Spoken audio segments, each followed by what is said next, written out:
Ladies and gentlemen, welcome to tonight's episode. The tagline for the movie we're going to talk about today reads, "Let us take you with us to Solaris, a planet of mystery, embodiment of a man's latent conflict with the unknown. Man, face to face with his conscience and with his past." All right. What's your tagline, bro? I mean, it's brain required for viewing. That's fucking simple tagline. All right, ladies and gentlemen, hold on to your seats because MovieByte starts now.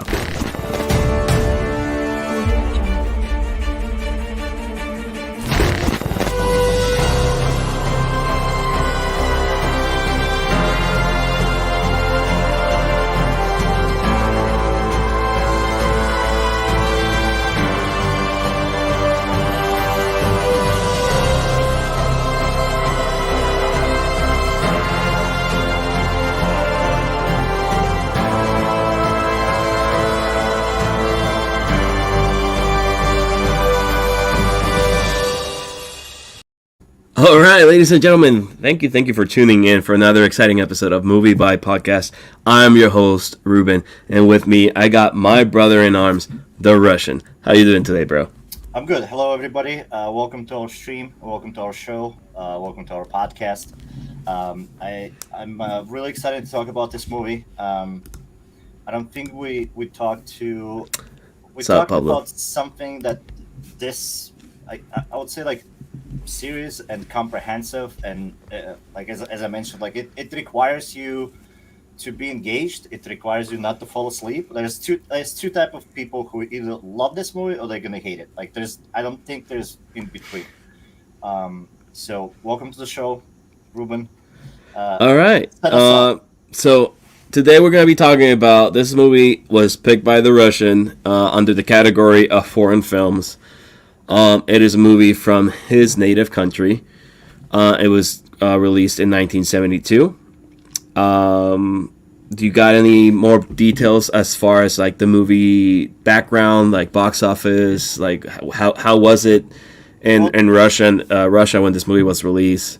Right. I mean, obviously, I was not alive at that time, but from what I gathered and what I've read, so Andrei Tarkovsky, the guy who directed it, he never made movies for box office. He never made, and in Russia, you really like. I mean, everything stayed on. Back in 1972, you're still looking at Soviet Union. So in Soviet Union, I mean, movie tickets were probably like, I mean, I don't remember at that time, probably like 25 cents or something like that. And since everything is still state owned, it didn't matter how much money the movie made. But as for the numbers outside of USSR, the Solaris was the most viewed of Tarkovsky work. It was most known. Obviously, we have a 2002, if I'm not mistaken, remake by Soderbergh, and who starred, I believe it was George Clooney. George Clooney, yeah, and Natasha McEnroe, something like that. Yeah, the girl from Running. Yeah. So it's you see Russian cinema like it is divided by Soviet Union productions and then post-Soviet Union productions. And the movies which were made in Soviet Union were very regulated. Like you could not, for example, you could not show any kind of nudity. Like that was banned. You could not curse in the movie. Like that was banned. So everything like had to be PG-13 or PG, like for the most part. Yeah. So for the directors, it was a very hard kind of. It was hard, but it was a lot more like challenging to come up with the projects which would the party would be like allowed you to make, right? They would have to censor everything, and still make something like this exciting. Like Russian cinema or Soviet cinema known for a lot of comedies, which Russian people like adore. We watch it like on a regular basis. I'm not gonna bore you with that. You told me like what once in a decade you're watching the Russian movie, so I'm gonna wait till 2030, I guess, for you to like be introduced to another one of these. But in all reality, like I think this movie it's outside of the like you can't call it a Russian film. Like it's not, even though the actors speak Russian, but it's the concept of it, the structure of it, the presentation, and everything comes along with it. I think it's, if you give it a chance, if you give it a shot, you can really enjoy it, and you can't really say like, oh, this is the movie was made in Soviet Union and it was censored. for simple fact, like there is a scene where you kind of see a girl when she's being, well, spoilers, I guess, but I mean, who are we kidding? Nobody gonna watch this movie. But anyway, so spoilers for those who do want to watch it in the future. Maybe just pause the broadcast or pause the podcast and go watch the movie and come back and join us Gotcha. for the discussion. So, so whenever we started doing this this podcast, 2002 version is pretty boring. So Pablo, since you're watching the show right now with us, so you had the opportunity to watch the remake. So let us know what are your thoughts a little bit more in detail as for why it's pretty boring, and let us know if have you watched the original Solaris while we're doing this. So Russian, while we were doing, we started doing this, and you brought up to my attention this movie Solaris, and you did mention that hey, when we start season 2, you wanted to talk about it. I have never heard about this version of the film. I only knew about Steven Soderbergh's Solaris with George Clooney. And the reason I knew about it because it came out in 2002 and it was raved by critics, but it didn't do that well in box office, right? But then when you mentioned the name Solaris, I'm like, wait a minute. So does it have a connection to this George Clooney movie? And then I find out that the Solaris version of Soderbergh, it's a remake of this Russian film. Right. So I went. I saw the movie for the first time this past weekend with my wife, and we both went with open mind because I did not know what I was going to expect, even though you did tell me a little bit of like what type of movie it was, and that helped me. And then we're going to talk about it later, but the similarities or like the inspiration that maybe 2001 Space Odyssey had with this film, which we find out like it wasn't that much of an inspiration because Tarkovsky had never seen the Space Odyssey before, right? So there is no inspiration at all with 2001 Space Odyssey. But it was very interesting to watch this film, first time viewer, and I know I learned a lot out of it because it's not your typical science fiction movie, and we're gonna go deeper into that. Did you know if this? I mean, I think I read that this movie was like exclusively. It's probably what was the only movie that was shown in Russian cinema for like 15 years or something like that, or had like a theatrical run for like 15 years. I don't know that fact. Okay, but honestly, I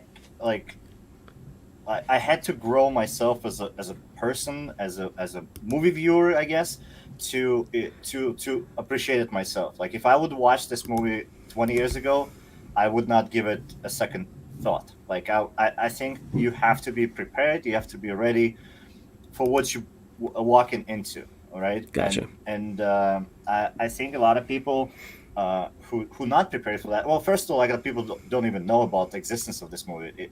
As you mentioned, like if you say Solaris, everybody will think of the American version, and I'm fine with that. And as Pablo was saying, like Soderbergh is a great director. I mean, he did phenomenal work. Like I mean, Contagion. Like look at that. Like it's tense. Like, I mean, yes, Soderbergh is a phenomenal director, and he has his own style. So same with Tarkovsky, like his style is unique. Like he takes time to make, and he's not like the craziest thing that I read about him, and this is the true story, that in one of his movies he actually set on fire and burned a live cow. Like he did it. Like it's I don't know any other actor who would sacrifice an animal on screen, but obviously he did it in the 60s, and that's how dedicated he was. I mean, everybody like will be probably nowadays saying like he's freaking lunatic, but to the artist, like to himself, that was something that he wanted to do and do it like on screen. So when it comes down to directing, like you can see his style in this movie. You can see what he was trying to accomplish, and he does not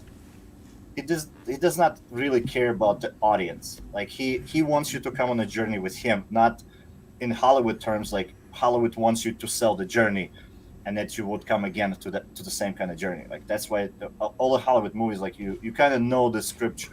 Like you know how they're gonna be molded. You know what to expect. There's gonna be a villain, probably in 90% of the movies, and the good guy's gonna defeat him. You know, in this story, like there's no villain, there's no bad guy. Even like if you compare it to 2001 Space Odyssey, you know, you still have the freaking robot, you know, Yeah. HAL 9000, right? Which like, I mean, I told you this before. Like I watched the 2001 Space Odyssey, and then I watched the Solaris, and I never recommend anybody doing that, like ever, because that was pretty harsh on my brain. But that being said, back to Solaris, like to me, it's a really cool flick. It's a really cool movie. So So let's talk about the director himself. So he died. He passed away. 86. Yeah. He was pretty young. I think he was like 50 something when he passed away. I believe 1936 to 1982. So if my math is correct, yeah, you're about right. But like So Russian men don't last. Like we're not built to last. I'm sorry. Like I mean, you know me. So like yeah, we especially in that harsh realities. I mean, he was a kid when the World War II came out. I mean, happened, and then he lived through Stalin regime and so on. So gotcha. I think the life expectancy at that age, at those times, were about Yeah. Well, he was 54 when he passed away. He died of lung cancer. well, he probably smoked a lot. So have you come across any other film from I forgot his name again. Tarkovsky. Tarkovsky. Have you come across any other films besides Solaris from Right, his yes, like library? of course. Like I watched well, Stalker. I watched that one, and another incredible sci-fi. I think in a critics world, that is the most known of his work. Like even though Solaris probably been watched more like viewership, Yeah. but the Stalker is known for like groundbreaking sci-fi. It's known for like having the probably the craziest story from that period of time. And I mean, as a director, I will keep going back, and I mean, he made some good films, which I would gladly look into it. But it's hard when you in the United States Gotcha. to like watch unless you pirate those movies. You know where you're gonna get them, how you're gonna buy them. iTunes aren't selling them, so. Yeah. I mean, it's amazing. I mean, obviously, this is the first time. This is the first work I've seen of Tarkovsky. But I can see like his style in this film, and this film by itself, it's part of the Criterion collection.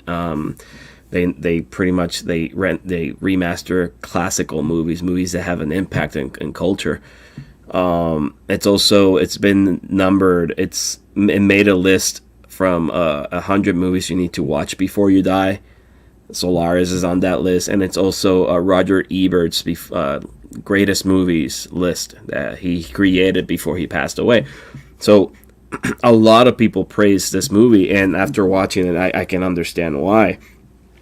And then I was reading about Tarkovsky, and it's like Solaris is was his least favorite film of all the ones that he did, even Right. though it tends to be the most known and most popular out of his filmography. I think like in his retrospect, like he wanted to make like more kind of Russian culture movies. Like he wanted like he did Andrei Rublev. That's the story about the guy who was collecting like these what they called icons, I guess in Russian. Like it's the painting of the saints. It's something that is collected by the church. Now it's collected by the people. So that the Andrei Rublev character, that was the guy who was saving these pictures of art or pictures of religious memorabilia, and that's one of the movies that he made. That's the movie where he burns the cow alive. But yeah, like this is where this movie comes from. It's like you can speculate that all of those movies, like Interstellar, like took the main idea from this movie, because in this movie, if you remember, there's a line that he says, the main character says, you can't love mankind, you can only love a person, you can love something that you attach to, like, but the mankind is such a broad broad thing that you don't want to like you can't love it, and Nolan, he returned it and he said, well, you don't want to save the humanity, you want to save one person. That's why he goes on the mission to save Murph, technically speaking. But yeah, I think there's a lot of influence from this movie, and if you combine like 2001 Space Odyssey with Solaris, and you get sci-fi like genre, like that's what sci-fi becomes. Yeah, because in one you talk about artificial intelligence, another one you talk about alien form, technically speaking. So this Solaris, it's a planet, it's an ocean, but it's a living organism. yeah, right? And it projects, it takes the projection of the person it gets close to, and then that projection, as called in the movies, becomes a guest, and now they are living, breathing organism, just not made of the same material that humans are made, right? Mm-hmm. So here we start like, I guess we start. You want to dive into the plot? You want to talk about? So before we go into the plot, let's talk about the acting. We got right? three. We got about like four to five main characters that are essential to the plot. Obviously, we have the character of Kris Kelvin that is played by let me do this. Let me. Yeah, you do the names. So this is your area of expertise. This is the one time I can shine. This is the one time I can actually say the names and they'll be right. So just say it. Yeah. So Kris Kelvin is played by. So Donatas Banionis, and this is, I believe, he's Lithuanian by nationality, but obviously, like at the USSR, everybody were Russian. Mm-hmm. Hence the nickname. Now Natalya Bondarchuk is playing Harry Kelvin. That's his ex-wife or dead wife, and now she comes to life. Yuri Jarvet is the Dr. Snout, and then you have Anatoly Solonitsyn, and that's the guy who's playing the second Doctor. So that's your kind of main characters. You also have the pilot Vladislav Dvorzhetsky. That's his name. That's the guy who we get introduced in the beginning of the movie, who went to there and saw something, and then he's trying to convince the people like this is what I saw, and this was real, and everybody's like, no, you didn't. Like this is all some kind of like fluke, and it's cool like how they explain that manifestation that he saw like a 4-meter long child which he never seen before, and then he goes to visit a widow of another person who died in the ocean, and he sees the baby, and the baby looks exactly like that 4-meter child. So in the beginning, you instantly like I got hooked instantly on this movie just by like what is happening, like the idea that they bring, like that Inception idea in the beginning. They're like, there's this planet, something's happening, there's people seeing hallucinations, mystery, Yeah, like, let's send somebody to take a look at it. Yeah, right. And the person that they sent, the Kris Kelvin, Donatas Bonias character, he's a scientist. He is the truth seeker. He's the guy who's like, he does not. He wants to be right. He wants to be like, I'm gonna go out there. I'm gonna find out what the truth is, and I'm gonna not take into consideration like my feelings. I'm not gonna listen to my heart. Like my brain is gonna dictate how I'm gonna approach the situation. And when he gets to the station, which is like, it takes them 45 minutes, I believe, to 50 minutes for him, like the first act, the setup, and then he gets to the station. I mean, this is 2 hours and 45-minute long movie. Obviously, like it's by any Hollywood standards, by nowadays, it's like, why would anybody film this? Like, I mean, only probably Nolan can get away, and Spielberg with movies like that, But like back in the days, like, and I warned you, like, there's a scene which probably is absolutely not necessary. It's like a 6-minute scene of him just driving. Yeah, you did warn me about that one.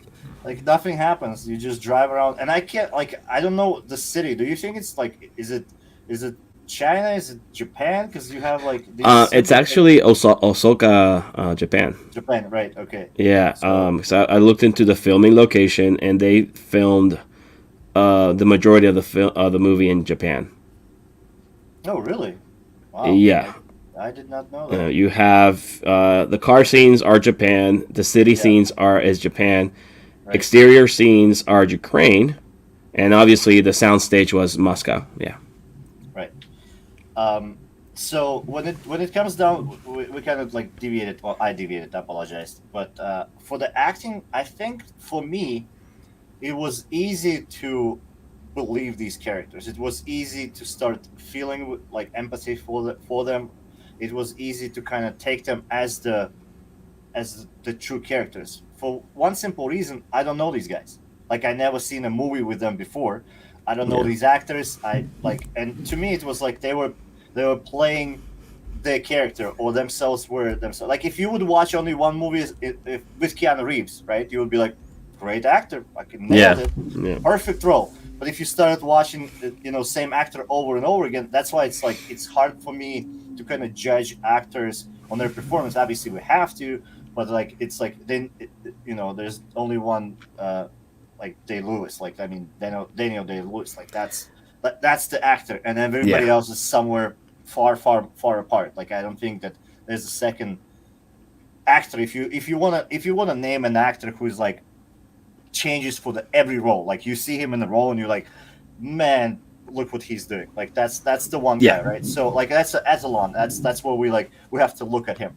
In this movie, like I never seen him act anywhere else. So to me, it was like they did a fantastic job. They I sold agree. me. Yeah. They sold me the movie. Like they sold me the story. They sold me the plot. They still sold me their acting. They sold me their emotions. Like I felt for the guy. Like the main character does fantastic job. Like of being this miserable prick. I mean, he stays a miserable prick throughout till the end. But like you see him being remorseful towards like his wife or ex-wife, even though she's already long gone and dead. But like when he like drops on his knees and kind of like you see him like without any words like asking for forgiveness, and another character is telling him like get up, like you can't do this, like it's not real, like this doesn't make sense. And then at the end of the movie, he does the same thing to his father. So like to me, it's just like, I mean, it's this movie is just poetic. Like this movie is beautifully shot, beautifully acted. Like, unfortunately, I mean, I'm glad we don't have too many people watching this because like they're not gonna get like the angry Russian. This is the happy Russian. Yeah, I mean, we got 7 viewers with us right now. So Well, I mean, like I they're appreciate, listening. somebody, yeah. Well, So- thank you everybody who's listening. Sorry.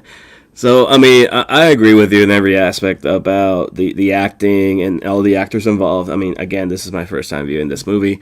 I have never seen any of these actors. I actually went into IMDb after watching the movie to see if by any chance I had come across any of these actors in any other movie, and none. No, they are like they're foreign actors. Most of their filmography is all outside of the U.S. Right. So I haven't seen any work whatsoever. But like you stated, no, like the character of Kris Kelvin, you feel for him, you understand the pain that he goes through, and then the connection that he has with the young actress that plays Harry Kelvin. You know, it feels natural, it feels real, and I think that's what makes you like stick to this movie and see how it plays through. You know, like. To be fair, like it's almost 3 hours long, but it didn't feel like I was watching a 3 hour long movie, you know? Because at some point, like I paused the movie and I was like, oh wow, I'm already 2 hours in, and I'm like, it doesn't feel like a 3 hours long movie. So with that being said, I think it comes down to like how the movie itself is shot. And let me tell you, like, there are some great scenes that I can see where now this decade and this century directors have taken probably the inspiration from. You know, one of my favorite shots is like when he arrives at that space station and he's the camera just pans him into this hallway and you see like that perfect symmetrical him in the middle and he walking towards it. Like it reminds me of like you said, like movies like Interstellar and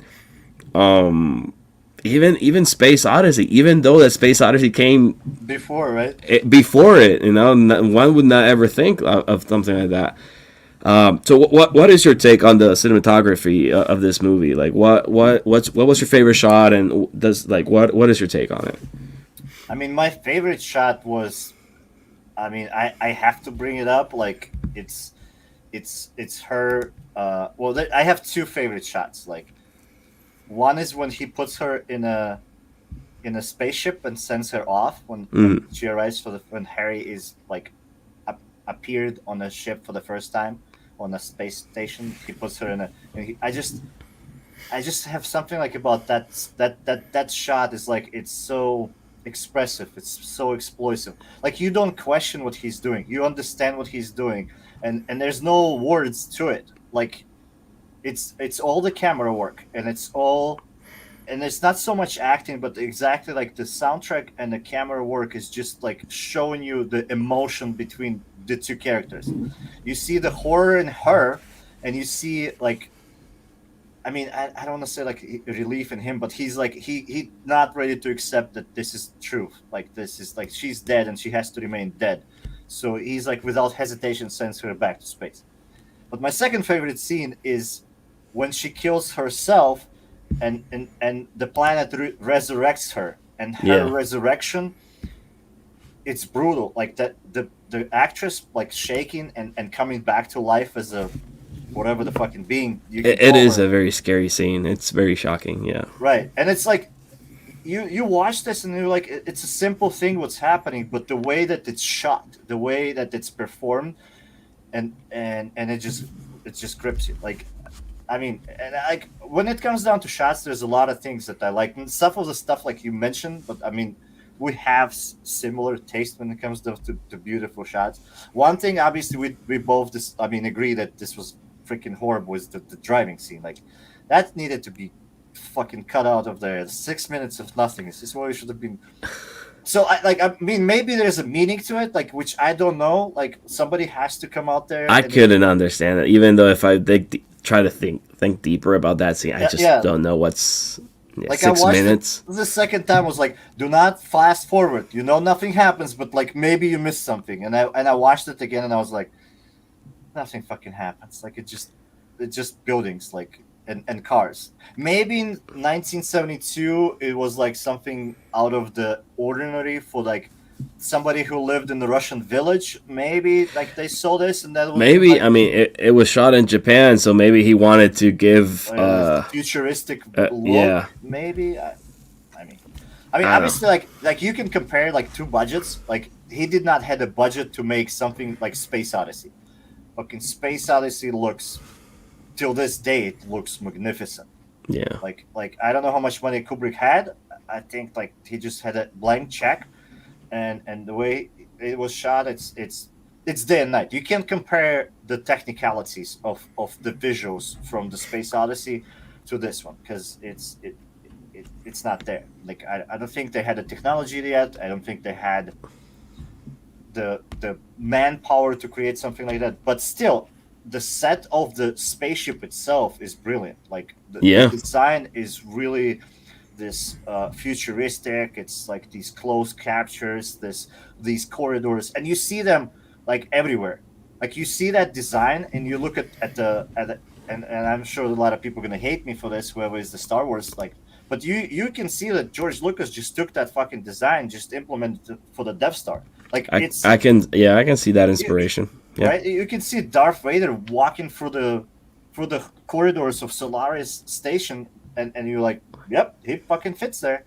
I mean, but like, I don't know. I think both of the movies, like the Space Odyssey and Solaris, were groundbreaking for the sci-fi genre.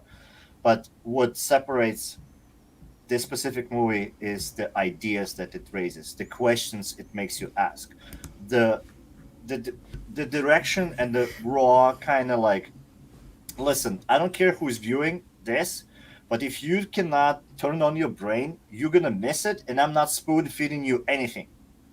Like you sitting there and you're like, oh my god, like so much is thrown at me, and like something sticks, something flies by. I'm like, I'm missing half of the fucking shit they talking about, Yeah. and I'm like, I understand some parts of it, but I can't get like every single part what is like, because it switches. Like one moment she's like, I love you, and the next minute I want to fucking die, and you're like, what is going on here? Like why is she behaving like that? But then you have to understand that it's not she, it's a blank page where the memories which were given to her are some of his memories, right? Mm-hmm. And then after the first time she gets shot out into space and she comes back, now she's starting making her own memories. So now she's starting to become her own person, right?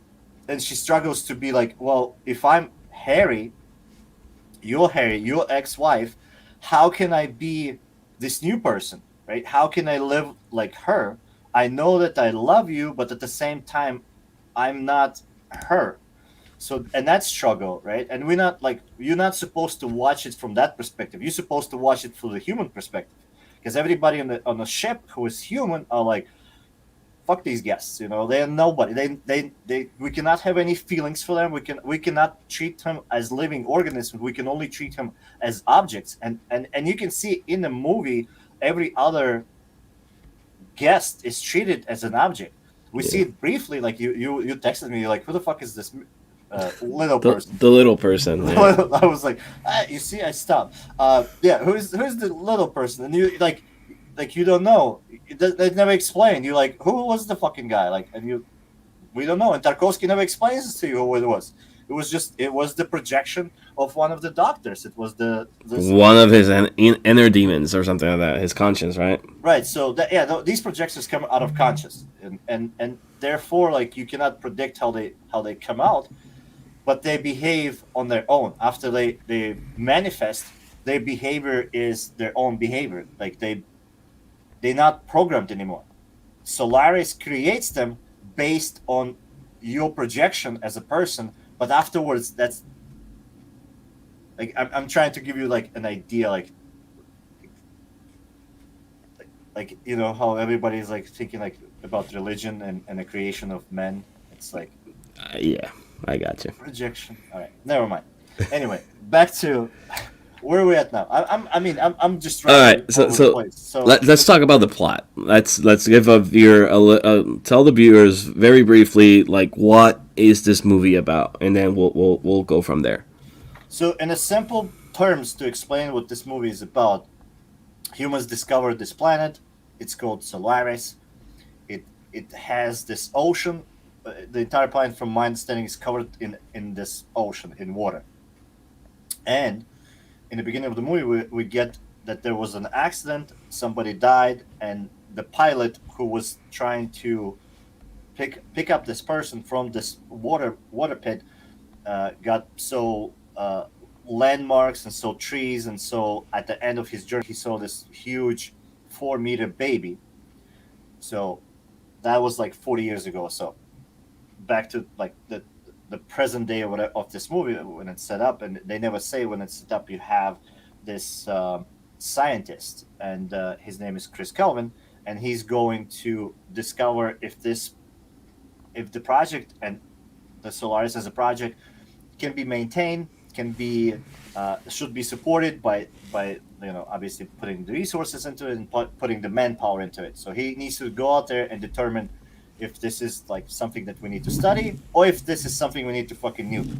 Because the humans have two alternatives: figure out what it is, or just bomb the fuck out of it. And so that's his mission. Like he's gonna go out there and figure it out. So this is we through the first part of the movie. He gets to the station, and now we kind of already mentioned this, and these manifestations start happening. These projections started happening. Every human who goes out there, and from at the beginning, we only see like one person gets one projection.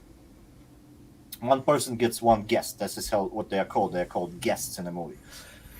So our main character gets a guest, and his guest is his dead ex-wife, and she died by poisoning herself or stabbing her with syringe by whatever poison she used.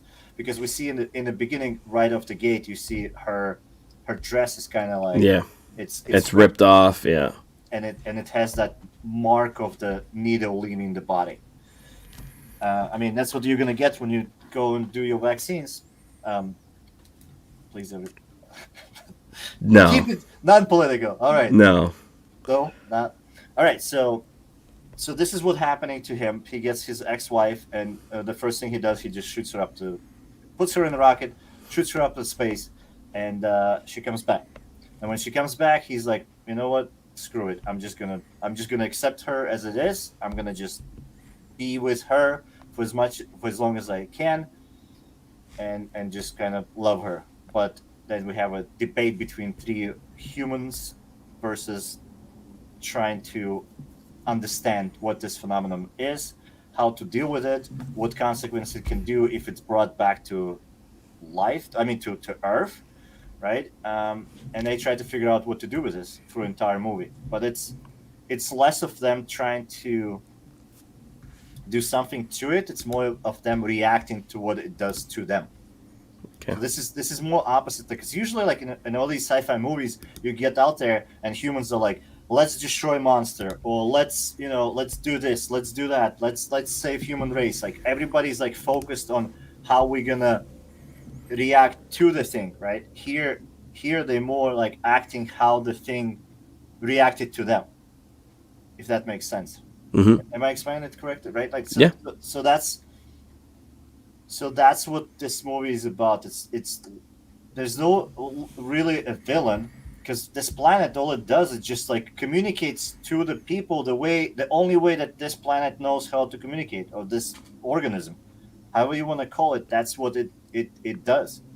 And at the end of the movie, they sent I guess, in a sense, like I don't know the exact word they used. There was like some clever word, but so they extracted some of the consciousness from the main character, from Kris Kelvin, and they bounced it off the planet, which eliminated all the guests. All the guests disappeared, right? But what happened is that all the little islands starting occurring on the surface of the planet. So it was all the ocean, and now we started creating land based of this projection. And the way that it ends, I mean, I already spoiled pretty much everything, but I don't know if you want me to kind of like. So let's just leave it like that for like that way anybody ends up watching they can see the ending and no. So let's break it down. So what is like this movie is not really about science fiction. Let's just start it out there. I mean, well, you have The theme. No, obviously, yeah, it's under science fiction because we're talking about a fictitious planet and it's space station, and it falls under that category. But there is such more deeper topics and themes in this movie, right? Other than and that's what I saw when I saw it for the first time. Like this movie is about like you mentioned, it's about mankind search for something more, for those who are hopelessness, to always eager to find something to give you hope. And this movie projects that very well with the character of Kris Kelvin when he gets this sort of second chance with his deceased wife of 10 years as she randomly appears on the space station, because you already explained, right? The planet projects those things for them, right? And he gets this second chance to in his way make things right. And that's what it's an emotional movie. It's a movie about just following your emotions, accepting what's given to you, and living with it. I mean, do you agree or disagree? Oh yeah, absolutely. I think this movie it lets you pick whatever you want to choose from it, because it has such a range of emotions. Like you can say it's about love, it's about lost, it's about having a second chance to tell like how sorry you were. Like because in this movie, like he's like, when she asked him why did you leave me, he's like, because like I was an asshole. Like I left you because I thought that you're not gonna do shit. Like I left you because, and then she asked him like, did you love me? He's like, I don't know, but I do now. Like after you're gone, like it's just such a when you see that realization on the screen with the person, and when you like, I mean, I'm gonna say my age. I'm not gonna say our age, but like when you my age, you lived through some stuff, and you've seen some things, and you're like, I get this. Like I understand what he means. Like I feel what he feels, right? And I'm not saying like 17-year-olds can watch this movie and not not understand it. I'm just saying like it's different for everybody, and like you you watch this movie for 2 hours and 45 minutes, right?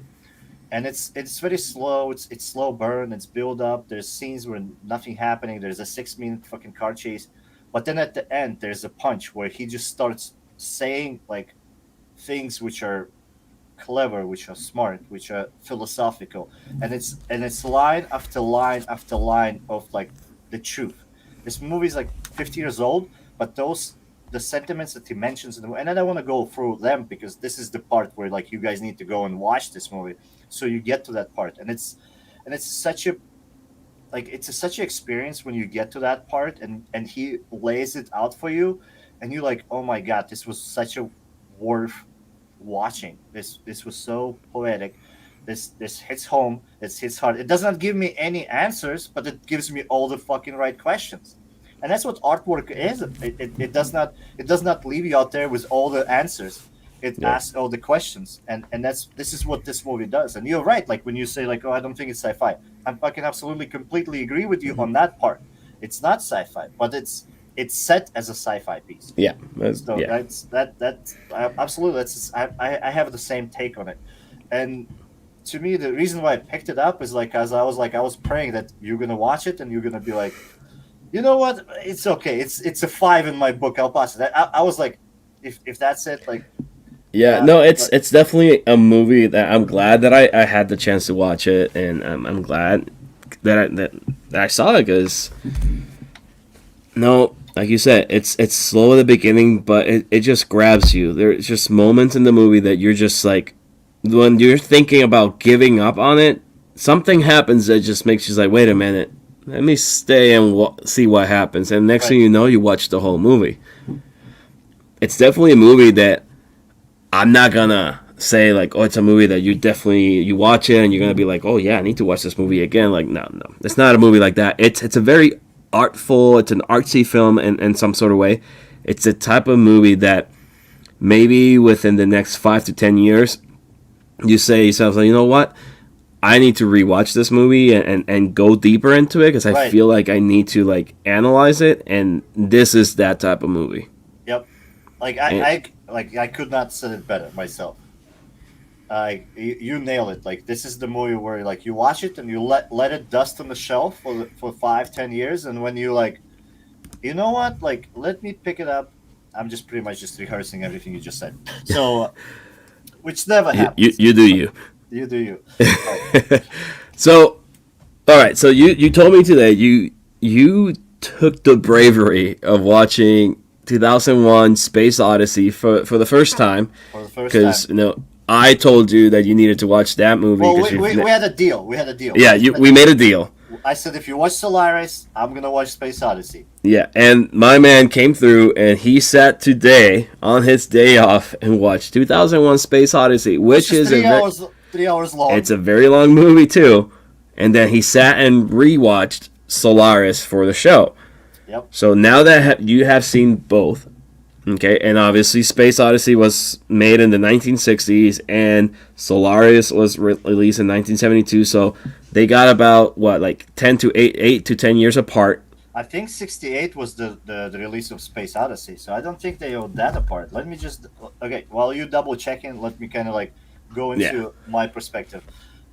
First of all, I mean they those are two different movies. Those are you. I don't think you can compare them. Like it's like comparing Alien to Predator. Like So yeah, you're absolutely correct. Space Odyssey was released in 1968 and it's 2 hours and 29 minutes long. no, so not that bad. No, it's So we're talking about a 4-year gap between right. both movies. Yeah. Yeah. And I mean, and we're talking about Soviet Union and United States, Mhm. USA, right? And it's like I don't think like I don't think you could see a movie from United States at that time unless you were like a government official or something like that. I mean, I wasn't alive, but so I like unless it was state approved, right, by government, and it was like in a only because Russia, Soviet Union only had one channel. Like you turned on the TV, like you had one channel. So whatever the communistic party wanted you to see, that's all you saw. Like everything was really strict. Everything was censored, and you just saw whatever they wanted to show you. So if they had an American movie that they wanted to show you, which I mean, honestly, I don't know if there was maybe French movies, maybe some sympathetic countries to communism regime, but obviously United States and Russia or Soviet Union at that time had a Cold War following, so I don't know how it was. So I doubt that that Tarkovsky saw that movie, and he did say that he did not see 2001: Space Odyssey up until after the after the release of Solaris and years later, and he wasn't like really impressed by it. Yeah, he described it as sterile. Yeah. What a dick, right? Like, mind your own lane. No, I think they're both magnificent. Like Space Odyssey, the beginning of Space Odyssey, the first 20 minutes are groundbreaking. Like I watched it and I was like, this is fantastic. Like this is true cinema. And obviously it escalates, and obviously you have a scene where like you just like what is going on the screen, like for like another 3 minutes, except there's no car chase, there's just like weird pictures and colors, and you're like, okay, where are we at? Are we in a black hole? Like what? Like I guess. But anyway, so I think those two can stand side by side and be their own unique thing, and you can be like, yeah, like these movies are made 50 years ago, and they are still hold their ground. You just have to like the only thing I'll have to say is like you have to be ready for them, because I wasn't ready for Space Odyssey like 10 years ago. I was not ready for it. So maybe like our audience, they're like, okay, let me wait another 10 years and then I watch this movie, and I'm cool with that. Like you do you. Like you find your time, you find your place, you find your mental state where you're like ready to open up and let things come to you, instead of like going to and seeing fucking Spider-Man far from home. Yeah, and that's the thing about movies like Solaris and we're mentioning A Space Odyssey, is that there are movies out there that are made for pure entertainment, and that's your blockbuster movies, your franchise movies. They're made for just purely entertainment. Yeah. But there are movies out there where directors have taken their time and they put the art of directing into these films, and they put their blood and sweat into making this happening. And those movies are it's for those who love the art of cinema. Right. Like movie watching is an art. Like whoever's out there is things that it's not, it is an art. Like for you, like for us, you and I, to sit down and discuss movies like these for an hour, it's because we enjoy the art of cinema, and we get to actually enjoy movies like Solaris, Space Odyssey, and million other movies out there that most people don't even know exist, because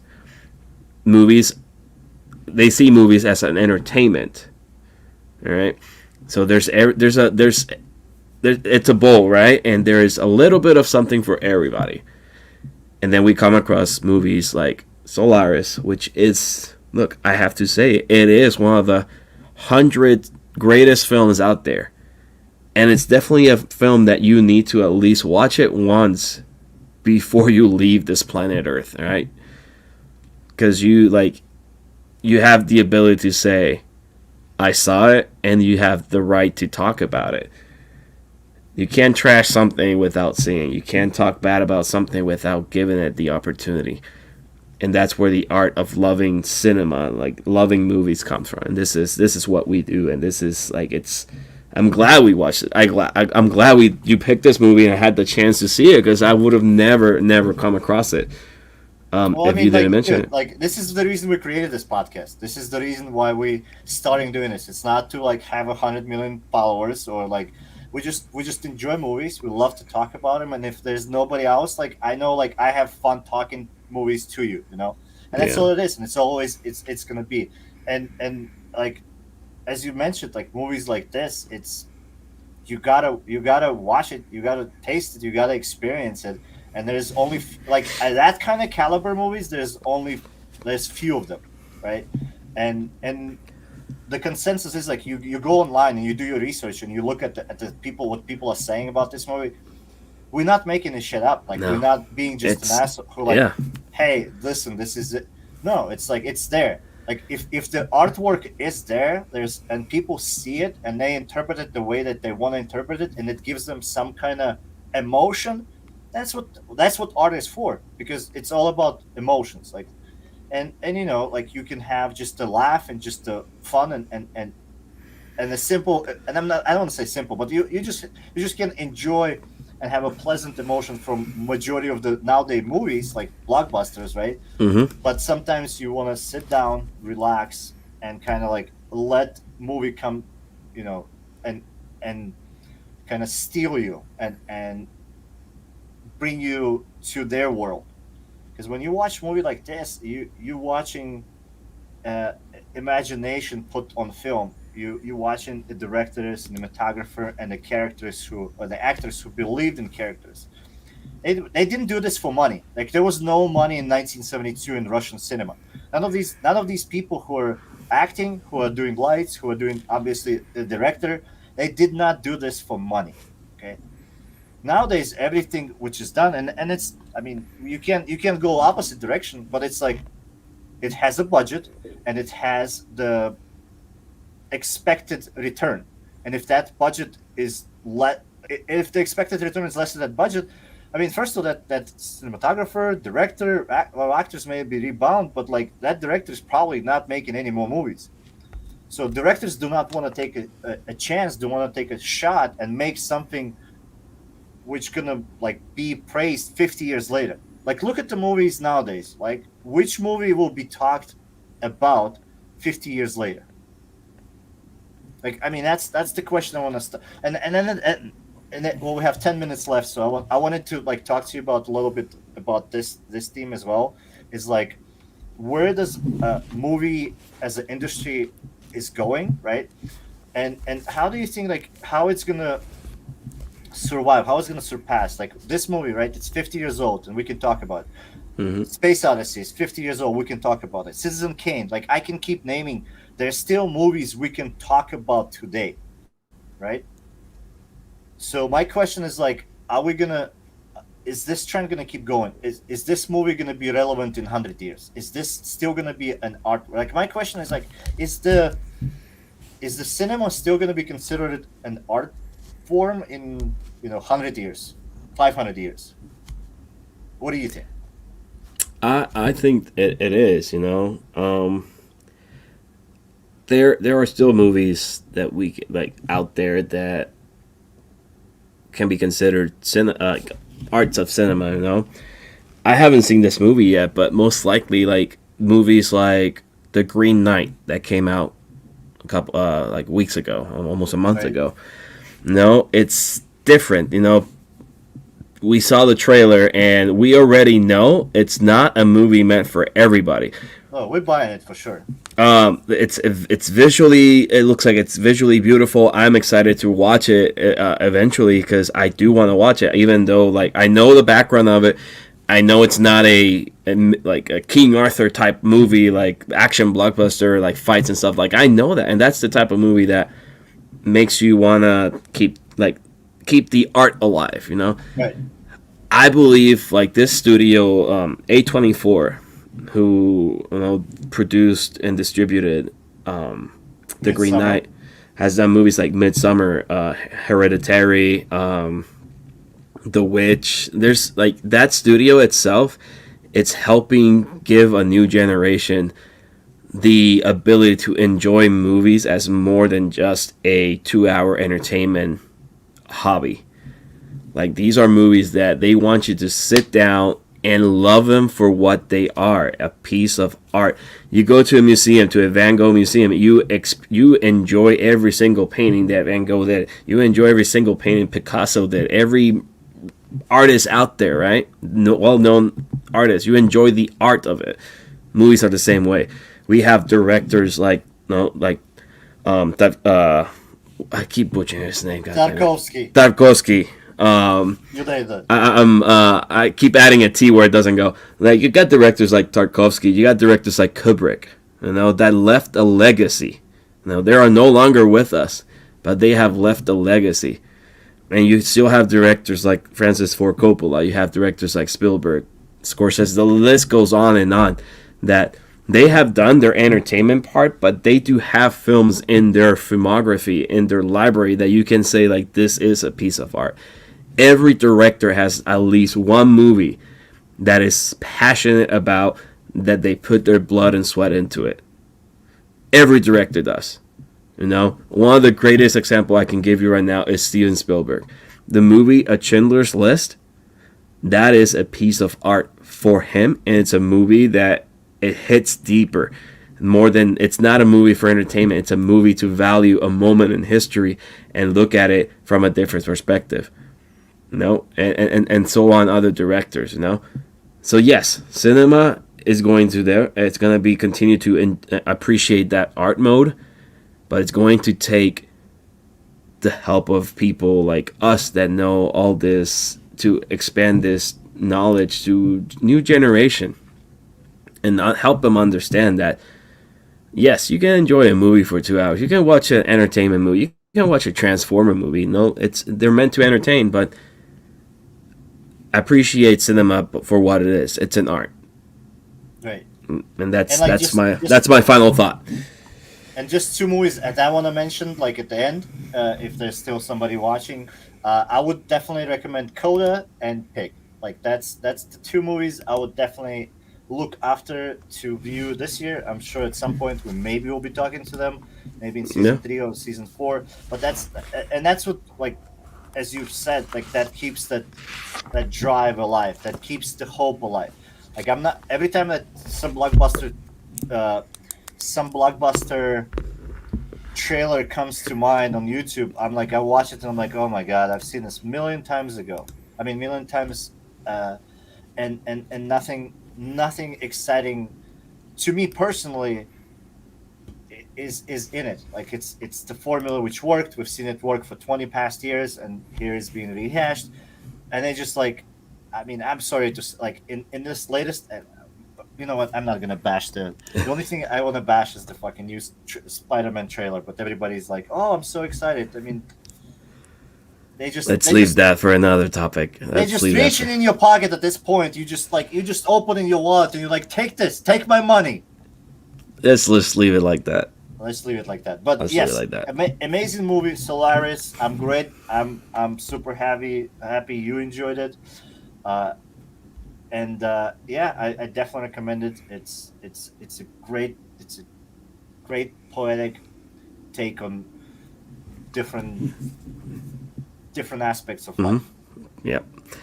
So for those who are wondering where you can watch Solaris, if you have a subscription to HBO Max right now, it is still available to stream through HBO Max. That's how I watched it. That's how Russian watched it. So take advantage of it, because I'm pretty sure eventually they'll refresh that movie list and take it away. But it's currently on HBO Max. Give it check it out. If you love cinema and you're listening to us and you love cinema like we do, Solaris is definitely a movie you need to at least watch once in your lifetime. Yep, just bring your brain with you, lower your expectations, and just enjoy the ride. All right, team. So before we head out, I just want to give a little quick shout out. Check out our first episode of Season 2, Speed, is already available in all of our social media platforms, YouTube, Facebook, Twitch. We're also available in your favorite podcast station if you are on the go and just need to listen to us instead of watching us. So check out our first episode, Speed. Next week, we are going to be talking about my all-time favorite movie, and I picked it for this next week because my birthday is Sunday, so I got to talk about a movie. Happy birthday. Thank you. So I'm going to talk about a movie that's very one of my all-time favorites. I have the opportunity to meet the creator of this character at a Comic-Con a few years ago. I have artwork signed and commissioned by him. I have the Blu-ray cover of the movie signed by him. And I'm talking about Brandon Lee, The Crow, released in 1994. All-time favorite movie, and I'm going to tell you why this movie grabbed me from the first time I saw it. So that's next week's episode. I am very excited to talk about it. We will have a special guest with us My bro from my old days in Puerto Rico, he now lives in Texas. He normally produces all of our shows and creates all this cool graphics that you guys see. He's currently on the screen right there, Mr. Pablo Jimenez. He's going to be joining us next week to talk about The Crow because he also loves this movie. So we're going to have a third person talking, so we're going to make it fun, and it's going to be very special for me. So I hope you guys join me. It's a movie that most people have seen, so I hope to see some interactions regarding it. So yeah, that's it. So thank you so much for tuning in. Don't forget to subscribe to all of our channels. Give us those views. Leave us likes, comments. Just tell us how we can improve, what we're doing wrong. We'll take it. We'll take any feedback. But yeah, thank you so much. And with that saying, we will see you next week. All right. So thank you so much.